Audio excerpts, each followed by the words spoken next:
Entendido. Ya. Empecemos entonces, querido Alejandro. Muchas gracias por aceptar esta entrevista que te propuse realizar respecto a tu libro, Ya, este de El aquí. misterioso y siempre sorprendente Enneagrama. Estás con eco, ¿ah? Exactamente. Estoy con eco. Está Ahí bien, sí. dale nomás, de momento no. Allá. Esta entrevista em, me surgió cuando justamente estaba leyendo el libro. Estaba leyendo tu libro y se me iban surgiendo preguntas. La primera que te quiero hacer, ¿qué te inspiró? ¿De dónde salió la inspiración, la motivación para escribir este libro? Mira, em, yo participé en el Instituto Arica, digamos, o sea, sin discusión fue el que trajo el eneagrama de los eneatipos. Los eneatipos son los tipos de personalidad, o sea, y he dicho todas las veces que ha sido necesario que el eneagrama existía antes, pero no como una tipología de personalidades. Entonces yo estuve en el Arica, digamos, entre el año 76 y 81. Participé intensamente en eso, digamos, eh, y si bien yo me salí, claro, el 81 porque me hice discípulo de Osho, digamos, eh, y fue una buena decisión para mí. Yo, bueno, guardé como una gratitud, digamos, a esos años, ¿no es cierto? O sentía que tenía una deuda. Eh, de hecho, pensaba mandarle el libro a Ichazo para que lo viera y le diera su beneplácito, digamos, pero se murió, creo que, bueno, el año anterior o qué sé yo. Claudio Naranjo, que también tuvo harto que ver en eso, también se murió ese mismo año. Entonces, claro, fue como, ya, vamos a cerrar este asunto inconcluso, digamos, voy a escribir lo que sé. Eh, el enagrama es un tema, pero súper complejo, y yo sospecho, digamos, pero no puedo, no soy autoridad para eso, como que Ichazo lo complejiza más de la cuenta, digamos, o sea, en el fondo esta es una versión como aterrizada, simple, útil, digamos, no súper simple en términos de que no estoy sobresimplificando el tema. Esto, lo que yo pongo en el libro, lo que yo he utilizado desde entonces. O sea, a mí me ha servido mucho, tanto como para autoconocimiento como para trabajar con otros. Así que por eso fue, digamos, fue por una sensación de completar, de cerrar una deuda, que yo pensé que iba a ser más fácil, digamos, pero, o sea, más armónico, pero, digamos, en el instituto mismo, como que, bueno, hubo una serie de objeciones de copyright, yo quería ponerle otro título, me dijeron que ese título no se podía usar, en fin. O sea, cosas que, la verdad, hay un poco raras, pero en fin. O sea, me hubiera gustado que fuera más eh, armónicamente con todo el mundo, digamos. Entiendo, claro, estos baches, estos ciertas observaciones que te fuiste dando encontrando en el camino, con el copyright sobre todo, ¿no? Dentro de esto, ¿puedes contarnos sobre el proceso de creación que hay detrás de este libro? ¿Cuánto tiempo te tomó eh, a niveles técnicos? Mira, ¿Cómo lo viviste? hace mucho tiempo que estaba esto pensado, años, la verdad. O sea, yo tenía como no sé cuántos años. Tenía esto ahí como durmiendo. Tenía algunos pedazos hechos. Había presentado, por ejemplo, me parece que el último capítulo, digamos, déjame ver. O sea, análisis de un enatipo 6, digamos, que lo presenté en un congreso. Claro, análisis de un enatipo de un enfoque integrador. Eso lo presenté en un congreso. em,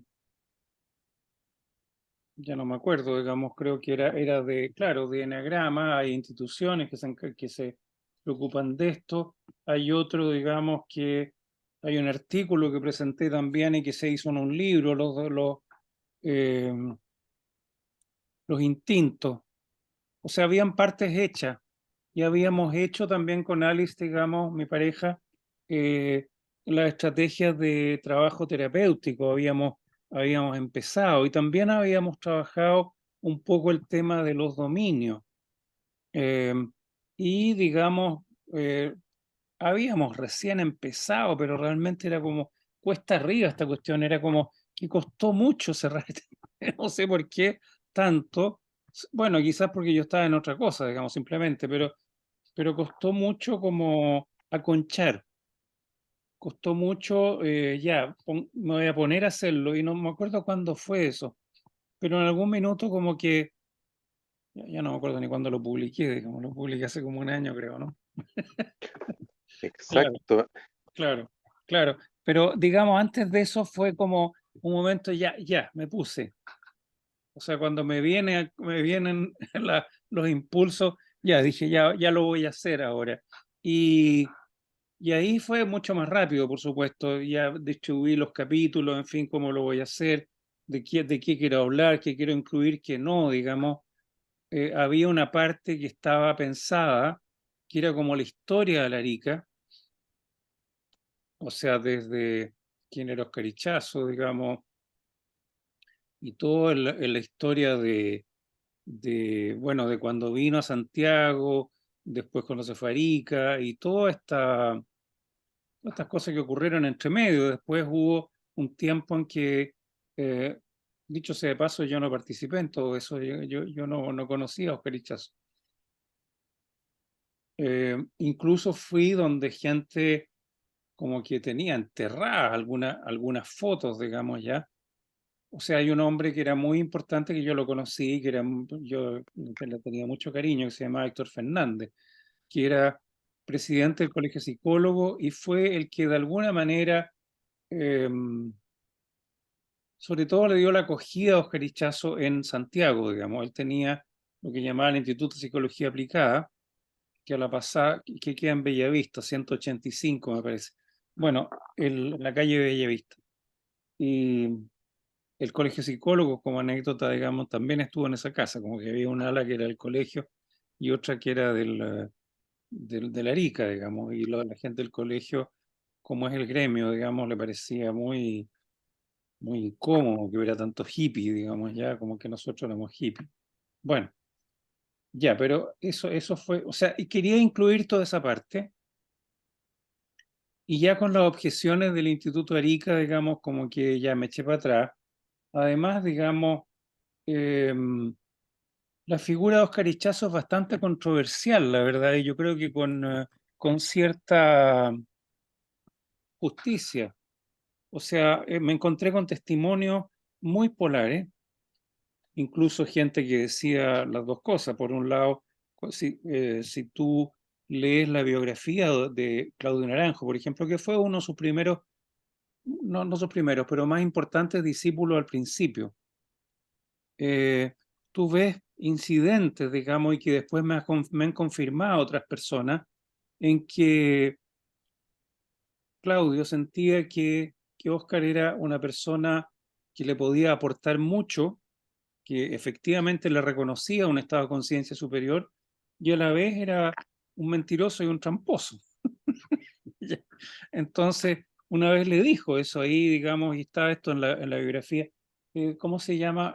Subiendo ascenso y descenso de la montaña sagrada, se llama la biografía de Claudio Naranjo, digamos, es muy interesante, yo creo que escribió pocos años antes de morir, digamos, y es muy completa, como que yo siento que se sincera bastante. Ahora, vi otros testimonios muy negativos de Oscar y también muchos testimonios, digamos, cuando entrevisté, por ejemplo, a Eduardo Gatti, digamos que lo entrevisté por un impulso, la verdad, me dijo, bueno, que tenía un nivel, que era un hombre muy magnético, muy impresionante. Entonces, no hay nadie que yo sepa que lo haya conocido, que no haya tenido esa impresión. Tenían una imagen, una impresión muy potente de él. Em, Y a la vez, bueno, estaban estos otros episodios en que por lo menos lo que le pasó a Claudio Naranjo es como tener experiencias muy, muy duales en que Oscar lo acogía, lo favorecía, lo, en fin, o sea, lo tenía muy cerca y después un poco como que le hacía la cama, digamos. Entonces, finalmente me vino como, o sea, leí algunos blogs también, digamos, de discípulos, digamos, de Larica, y finalmente terminé bastante como desagradado, digamos, como que se me cayó un poquito el gurú, digamos, ¿ya? O sea, muy manipulador. Claro, tengo un amigo muy cercano, Steve Gorath, que es un gringo, digamos, que hablaba muy bien de él, digamos, muy bien, y yo le creo, o sea, no tengo por qué no creerle, pero tampoco tengo por qué no creer, digamos, los otros testimonios, y yo creo que en este caso, bueno, se da, digamos, en algunas personas, eh, he leído bastante sobre el fenómeno de la iluminación y los maestros iluminados y todo esto, ¿no es cierto?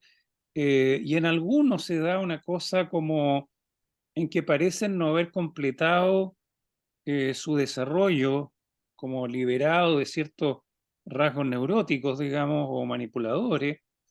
Y yo creo que en el caso de Oscar, y yo lo digo patudamente porque yo no lo conocí, digamos, por lo menos lo que dicen los testimonios parece ser así. Parece ser una persona en que se unía, digamos, un alto nivel espiritual junto con, digamos, rasgos muy complicados, digamos, muy manipuladores, por ejemplo. Y lo que me pasa también, eh, yo creo que la teoría está sobrecomplejizada, ¿ya?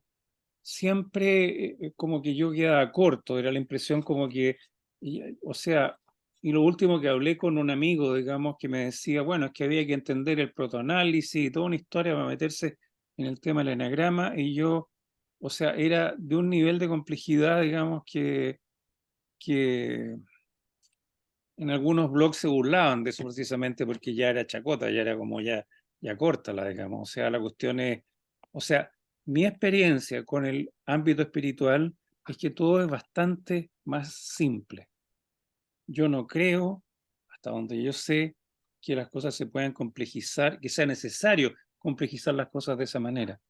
O sea, hacerlas tan alambicadas, tan extrañas, tan tan compleja, innecesariamente compleja, como si hubiera que ser un genio, un ingeniero aeronáutico, digamos, para entender los conceptos. No, no tiene sentido. No, no tiene sentido y no lo creo. No creo que sea así.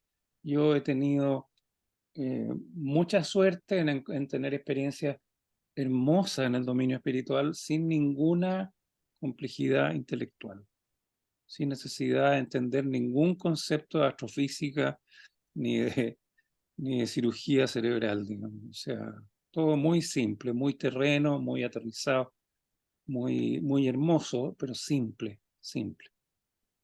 Te he escuchado mencionarlo en otras oportunidades, justamente mientras más simple parece ser, llega más fácil, es otro nivel de comprensión, en vez Exacto, de esa densidad. exacto, porque el corazón finalmente, que yo le creo mucho más al corazón que a la cabeza, y yo mismo no me reconozco diciendo eso porque yo hace, hace algunas décadas era todo al revés, digamos, pero yo creo que el corazón entiende cosas y me parece que Saint-Exupéry lo dice por ahí, el del Principito, ¿no es cierto? Que la mente no entiende nada, digamos, o sea, y son cosas que entiende, capta con toda simpleza, sin, sin complicar nada. Entonces yo sospecho de esa tendencia de Oscar Ichazo como de, tengo dos libros de charlas de él en que hay uno que no se entiende ni palote, digamos. O sea, realmente yo me pregunto como, ¿para qué, digamos? Hacerlo tan complicado. O sea, no, no creo que la realidad sea tan complicada.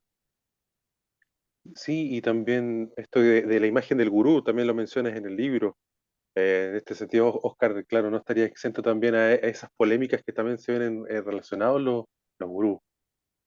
Claro, mira, yo creo que ahí como que alguien, yo soy cuidadoso con eso porque claro, o sea, como que ahí los escépticos tienden a meterlos a todos en el mismo saco, digamos, y no creo para nada que la cosa sea así con todos. O sea, yo creo, pero hay gurúes que claro, que se lo merecen, digamos, y otros que no, digamos. O sea, eh, hay gurúes que efectivamente han abusado del poder, digamos, que han abusado de sus discípulos de una u otra manera, digamos, y otros que no, y otros que yo veo, yo no tengo, siendo que Osho, por ejemplo, no fue un ser perfecto, uno puede atribuirle algunas cosas, defectos, digamos. Yo creo que ahí no se haría justicia si uno dice, bueno, todos los gurúes, porque no es cierto, o sea, yo no, o sea, habiéndolo conocido, digamos, habiéndolo conocido, habiendo vivido en su comunidad, habiendo participado intensamente en todo lo que él desarrolló. Y otros gurúes, digamos, que de alguna manera tienen una fama impecable, digamos, y que son absolutamente creíbles. Entonces, pero en este caso, claro, porque es lo mismo finalmente que cualquier autoridad. La autoridad siempre incluye la tentación de uso, digamos. Dentro de esto mismo, Ale, preguntarte, has mencionado que la herramienta de Enneagrama es una herramienta transpersonal en sí. ¿A qué te refieres con eso? Bueno, el enagrama, cuando uno lo toma superficialmente, digamos, y hay muchos que lo toman así, eh, claro, es un instrumento entretenido, como que es bueno conversar en los cócteles, digamos, ya como un buen tema entretenido, el para lucirse, para mostrar dominio de un tema, qué sé yo, para jugar, digamos. De hecho, en algunos ámbitos que me ha tocado estar, digamos, yo hablé de que yo pensaba que era tan fino el diagnóstico del enagrama que yo pensaba que era producto de una revelación. Y un patúo que hasta se escribe libros y qué sé yo, una autoridad en el tema supuestamente, o sea, se estrujó de la risa porque, bueno, y yo caché ahí que el tipo es alguien que lo toma como un buen test de vanidades, ¿me entiendes? Como una revista femenina de modas, digamos, qué sé yo. O sea, y no es yo hallo que no es pan así. O sea, ¿de dónde tanta precisión, digamos, en los genotipos? ¿De dónde tanto,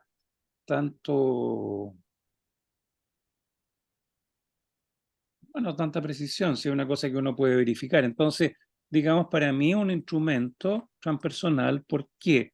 Porque te muestra, te enseña cómo eh, distinguir primero, reconocer tu eneatipo, tu personalidad, tu forma de ser que adquieres desde que te empiezas a condicionar y cómo salir de ahí también.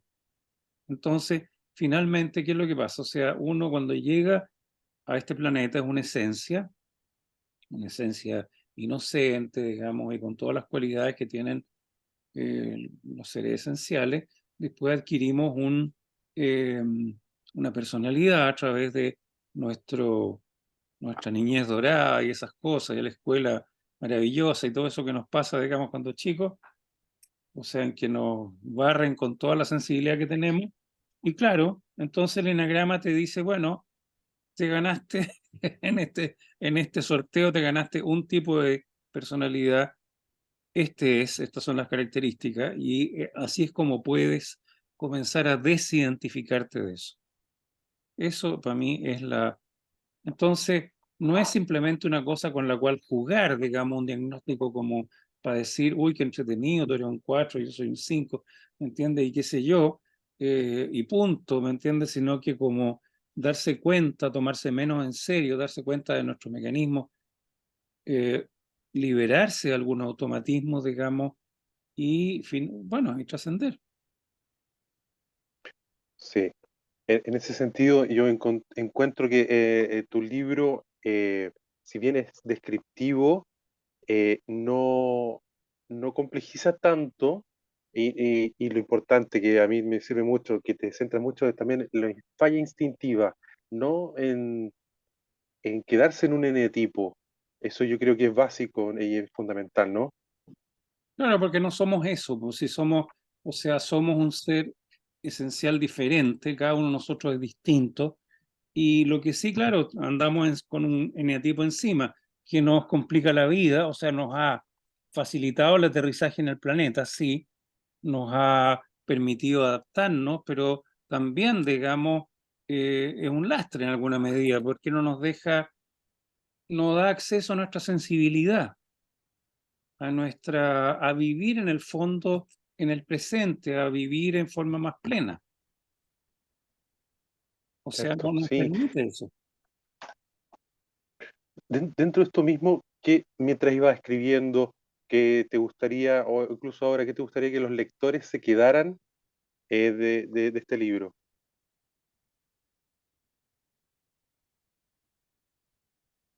Bueno, que no se precipiten, o sea, digamos, el enagrama se puede usar de una forma muy racional, como, como esta que te digo, ya, yo un tal y tú eres tal, y a ver con quién somos compatibles y todos esos juegos, digamos, en que uno entra, ya, y mira, tengo esta, bueno, y primero que no cayeran en eso, ojalá, digamos, no se quedaran pegados, así como definiéndose, ya, ya, yo soy pa siempre soy esto, sino que lo usaran como un instrumento de trabajo, digamos, que les ayudara a, digamos, a buscar quiénes son en realidad, porque no son el eneatipo, no somos un eneatipo, somos un ser humano profundamente sensible, profundamente eh, muy entretenido, porque realmente nuestro mundo interior, digamos, cuando lo liberamos un poquito, es muy,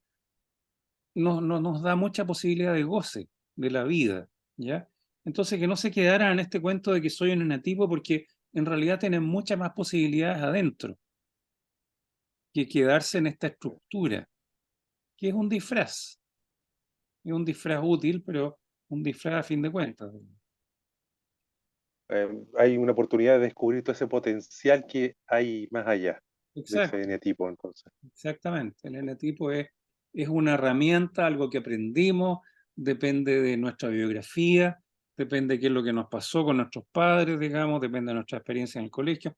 Todo eso, digamos, nos hizo adaptarnos. En mi caso, por ejemplo, un colegio nazi, realmente, digamos, que me obligó a encerrarme en mí mismo, digamos. Entonces, claro, cuando yo me empecé a abrir después de eso, descubrí que era un ser humano bastante entretenido, para mí mismo estoy diciendo, ¿ah? No soy el campeón de la, de la entretención social, pero me entiende, uno disfruta su vida consigo mismo, uno está cómodo consigo mismo. Y eso es lo que tú puedes descubrir una vez que te sales un poquito de,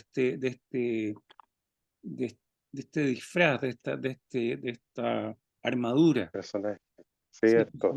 Sí, yo iba leyendo tu libro y justamente cuando llegué a la etapa de la imagen, eh, recuerdo tras recuerdo me venían de mi historia, de mi biografía y sirve un montón porque así iba entendiendo, comprendiéndome del por qué en la infancia mecanismos tenían que aparecer para defenderme de los adultos, de todo, o sea, no del tenemos ambiente. idea cómo son los niños. De verdad no cachamos. O sea, y yo también. Yo no estoy diciendo los demás, la sociedad. O sea, mientras estemos condicionados, no tenemos idea la sensibilidad que tienen los niños. Ahora, ¿qué quiero decir? O sea, si yo tengo un hijo, digamos, a los 20 años, como la mayoría de la gente, 20, 25, 30 años, tengo un hijo, y yo no me he trabajado, no tengo idea de la sensibilidad que tiene ese niño. No tengo la menor idea. No no la he recuperado en mí mismo. O sea, solamente una vez que tú la recuperas en ti mismo, puedes cachar el nivel de sensibilidad que tiene este niño. ¿Quieres cambiar al computador? No, me estaba acercando aquí para el tema de las preguntas. Ah, ya, ok. Sí, te estaba escuchando y tiene que ver con eso, también con... yo fui, por ejemplo, papá a los 18 y claro, tuve que ponerle segunda en mi desarrollo personal porque me vi en esto, en ser papá y etcétera, Claro. y traspasar la neurosis. es heavy, uno la ve ahí mismo en terreno, entonces el desarrollo personal sirve un montón, claro, O sea, es para muchas. necesario, si en realidad no debiéramos traer niños al mundo, o sea, debiéramos cortarla de una vez con estar produciendo niños, digamos, en forma inconsciente, si es una bestialidad lo que le hacemos. Cierto, sí. Eh, Siguiendo con las preguntas, Ale, ¿hay algún momento, pasaje en el libro que te gustaría que los lectores discutan o reflexionen más a fondo?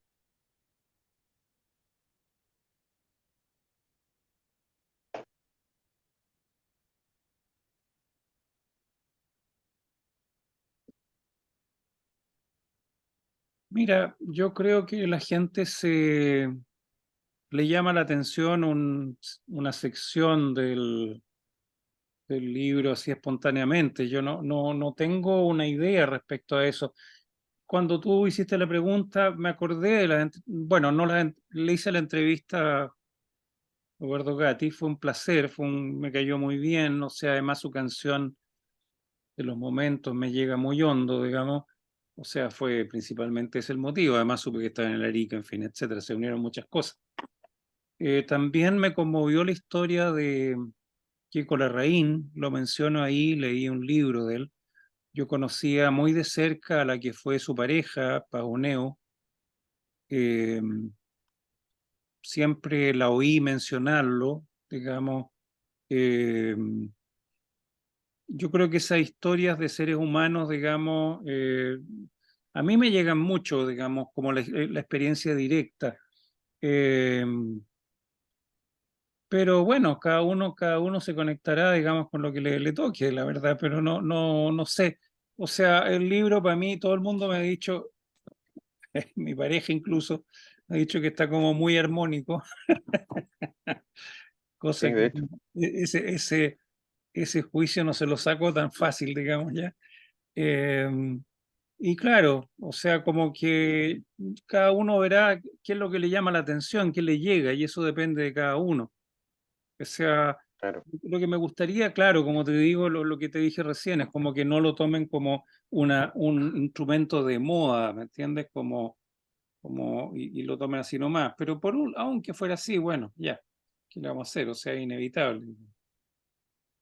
Y encuentro muy gráfico y muy útil y práctico en la parte justamente que mencionaste anteriormente, cuando el análisis del eneatipo 6 de un paciente, esa parte creo que es muy práctica en el sentido de lo terapéutico, de llevarlo a cabo.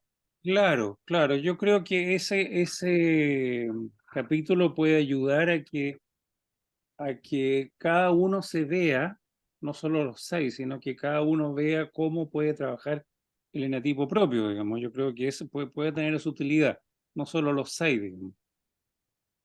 Eh, O sea, hay sí, mucha esa literatura. practicidad. Claudio Naranjo escribió mucho sobre cómo trabajar con los distintos enatipos, digamos. O sea, hay mucha Cierto. literatura por ahí.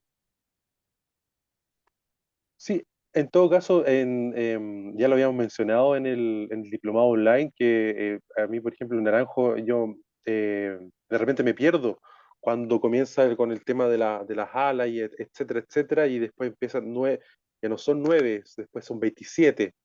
Y bueno. Entonces ya ahí se me enreda un poco la cosa.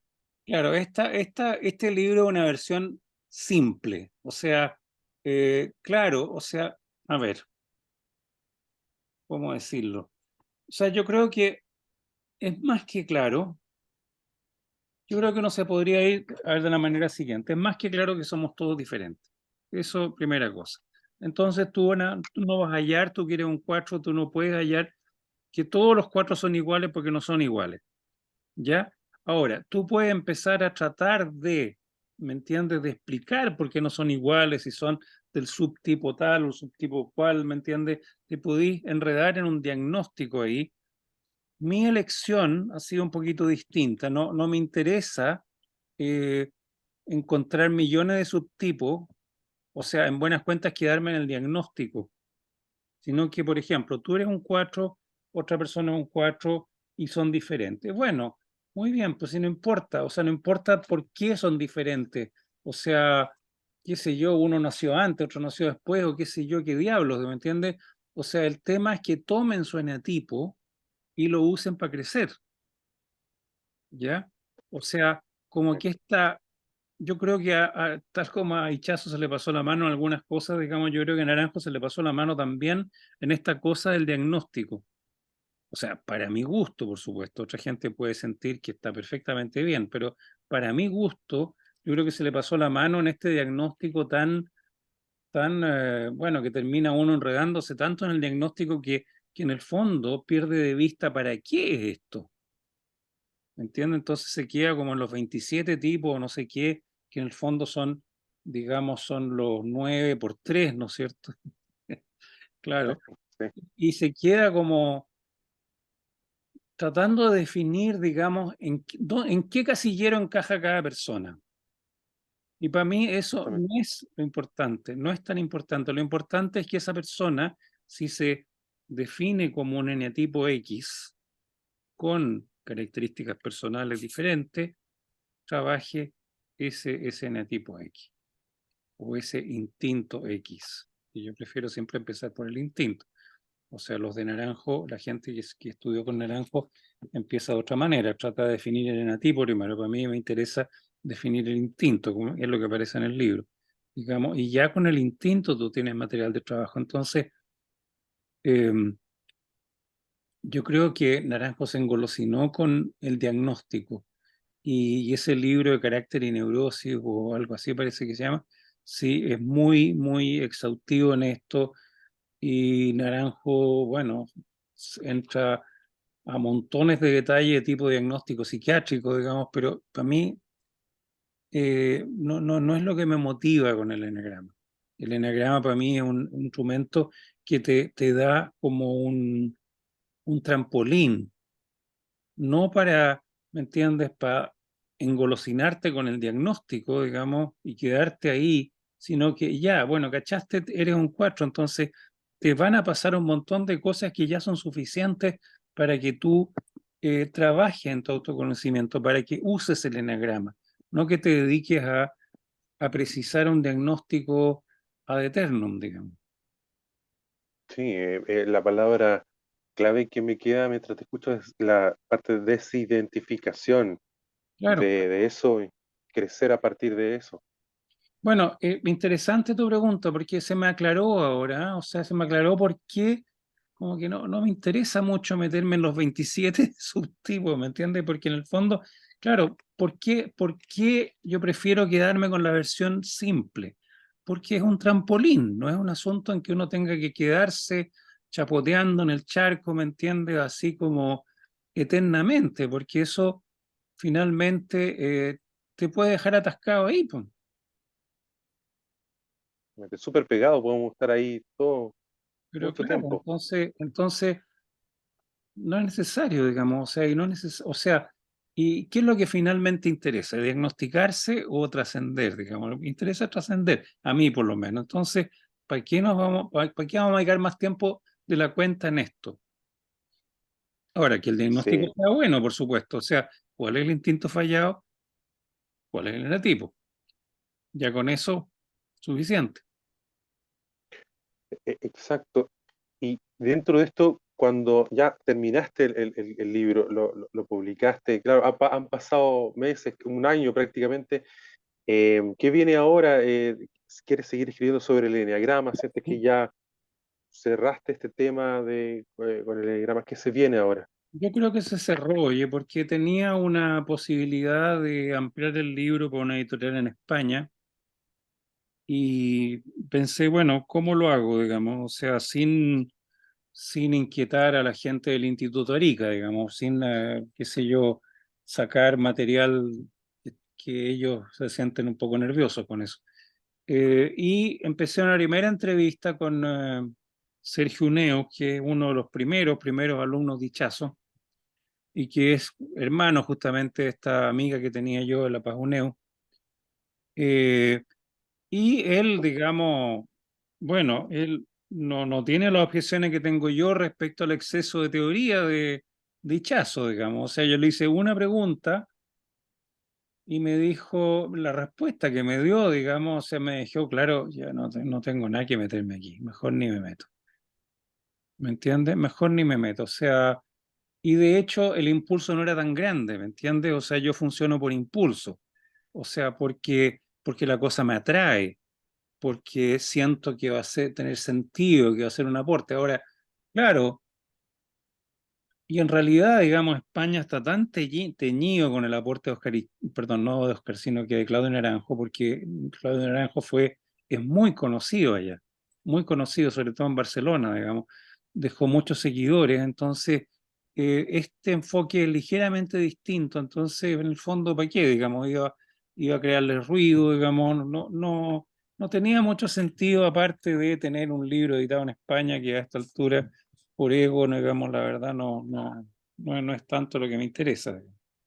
Además que el negocio editorial nunca ha sido bueno, digamos, yo nunca he ganado plata con esto. Cierto, claro, lanzar, publicar aquí en Chile es complejo, ¿cierto? No es un negocio, No es un por así negocio, o decirlo. sea, y ni siquiera en otra parte, sí, yo publiqué un libro en España, pero finalmente salimos para atrás, digamos. Ahora era una editorial, se llamaba Editorial Académica Española, digamos, y fue un enredo, fue puro perder energía, plata, tiempo, digamos. No, claro, no, qué lata. Sí, entonces, claro, no, por aquí no va a llegar, digamos, el financiamiento de mi existencia, digamos. Claro. Y ya por último, ¿hay algo más que te gustaría agregar, compartir con los lectores, con tus lectores de este libro, con aquellos que no han tenido la oportunidad también quizás de leerlo? ¿Qué le dirías a las personas que no han tenido la oportunidad de leerlo? Bueno, que es una versión que no es hollywoodense, no es la versión light, digamos, de qué pasa si su jefe es 6 y usted es 7, ¿me entiendes? No es ese tipo de entretención, digamos, o sea, es lo esencial que yo saqué del sistema Arica. Sirve yo creo que para terapeutas, pero lo primero es que hay que meterse uno.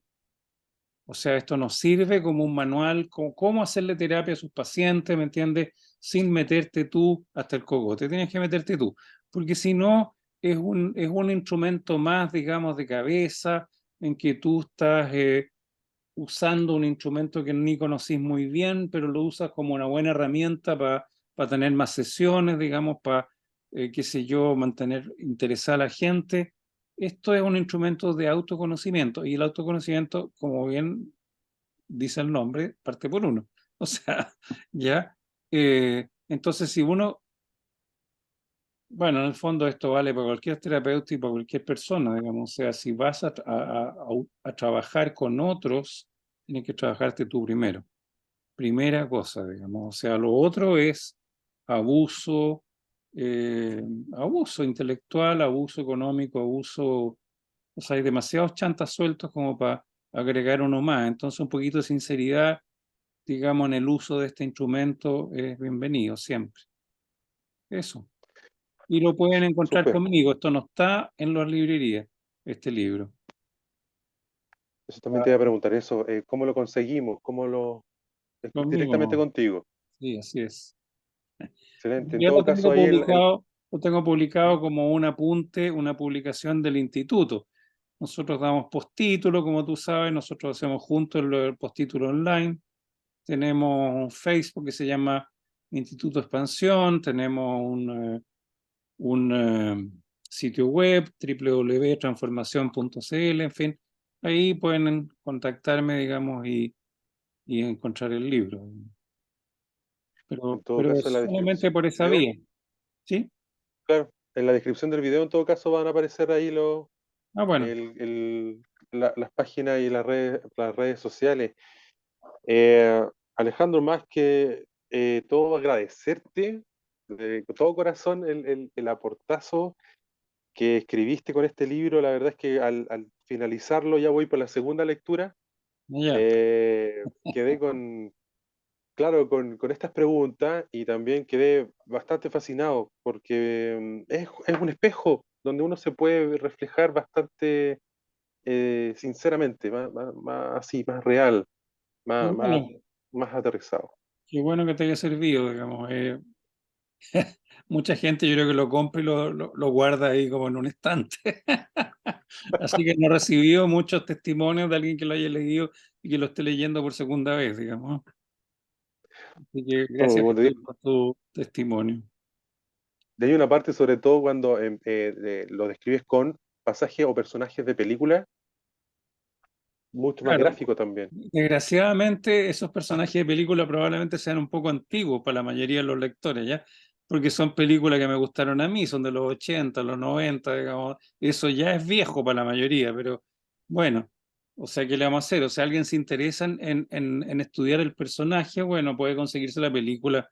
Ahora es bastante fácil, digamos, y mirar al personaje y cachar un poco el numerito que muestra, digamos, ¿ya? O sea, lo siento si no hay nada más moderno, digamos. Es que al menos así lo hice yo. Yo iba leyendo, me metía a YouTube y aparecía la escena del personaje, y como que gráficamente se ve. Claro, claro, no, si es así, pues si es así hay que verlo. O sea, claro, y hay actores que para mí eran fundamentales, digamos, que ya están muertos, medio, Así. medio deficiente, o sea, medio con daño cerebral. Hasta el Jack Nicholson, que era un súper actor, está con daño, digamos. O sea, en fin, terrible. Bueno, pero así es la vida nomás. Bueno, pero Sí, como entonces, bueno, tenéis que irse a YouTube. claro, para la referencia al menos ahí. Exacto. Alejandro, muchas gracias por este tiempo, por tus respuestas. A las personas que están mirando, aquí está el libro, eh, muy, muy recomendado. Te envío un fuerte abrazo con harto cariño, Alejandro. Nos Igual vemos para ti, Luis. entonces en otra oportunidad. Sí, que estés bien. Tú igual.